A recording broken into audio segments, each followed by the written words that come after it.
It's the Gear Tester here, and I thought you might find a little review on this knife interesting.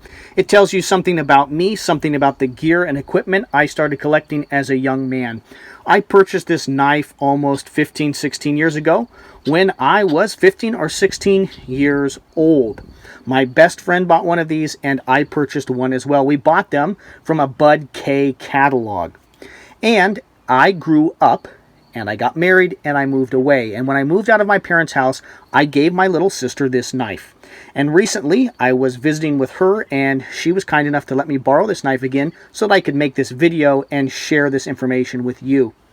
I've been wondering about this knife and thinking about this knife because on the blade of this knife, it says Tops Tactical Ops.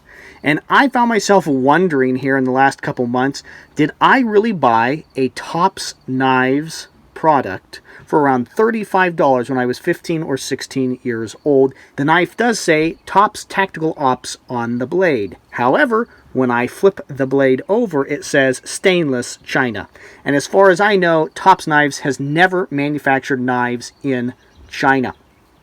I think this is an interesting knife for a number of reasons. First, for me personally, as a 15 or 16-year-old, this was the first time I encountered a polymer sheath that actually had decent retention. So you can see here, the knife goes in and it doesn't want to come out. I didn't know about Kydex. I didn't know about excellent holsters and sheaths made out of polymer. I was used to leather sheaths. And so this was interesting. It started changing my view on, hey, polymer sheaths might just be the way to go. You can also tell that I was wanting a durable knife because it's full tang and it's got these handles that are bolted on.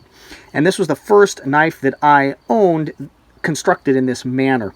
Although this is a knockoff knife of the Tops Cat Covert Anti-Terrorist knife, because it is a knockoff of a high-quality product, it actually ended up being a very durable little knife. I'm sure the blade is made of some cheap stainless steel, but because of the way it is constructed with the full tang and these little grips that are bolted on, it's actually a very durable knife. And I used this for years. I threw it into stumps, I batoned with it, I did all kinds of things with it. I used and abused it, and because it was a copy of a very sturdy design, it held up to my use and abuse.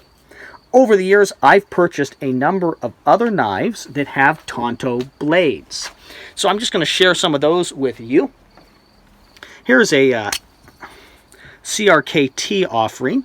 I don't think this knife is made anymore. It's the Tonto, and it was designed by a guy by the last name of Williams. It's an interesting little knife, and it is more of a traditional Tonto blade. The Tops ripoff, made in China, Tops Tactical Ops blade is really an American Tonto where it comes to that point.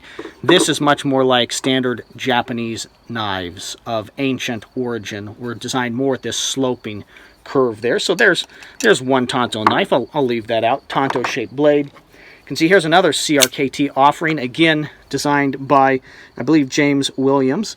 And it again has that more traditional Japanese style tip.